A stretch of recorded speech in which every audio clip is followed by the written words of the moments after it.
আসসালামু আলাইকুম ভাই ও বোনেরা। রাসূলুল্লাহ সাল্লাল্লাহু আলাইহি ওয়াসাল্লাম বলেছেন, যে ব্যক্তি আল্লাহর ভয়ে কাঁদে সে জাহান্নামে যাবে না। তিরমিজি 2403।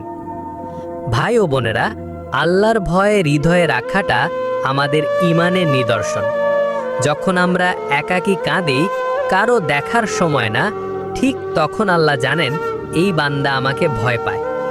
রাসূল সাল্লাল্লাহু আলাইহি ওয়াসাল্লাম আরও বলেছেন, দুই চোখকে জাহান্নামের আগুন স্পর্শ করবে না, একটি চোখ যা আল্লাহর ভয়ে কেঁদেছে। সুনান নাসাই 5383। এক ফোঁটা অশ্রু যদি হয় আল্লাহর ভয়ে, তা জান্নাতের কারণ হতে পারে। আজ আমরা সিনেমা দেখে কাঁদি, দুনিয়ার কষ্টে কাঁদি, কিন্তু কখন কেঁদেছি গুনাহ করে? আল্লাহ তো আমাদের ডাকছে, হে আমার বান্দা, ফিরে এসো আমার দিকে, আমি ক্ষমা করতে প্রস্তুত। সুতরাং আসুন একটু সময় নিয়ে একাকী আল্লাহর সামনে কাঁদি। হয়তো সেই এক ফোঁটা চোখের পানি আমাদের জান্নাতি বানিয়ে দেবে। আল্লাহ আমাদের তাওফিক দিন। আমিন আমিন।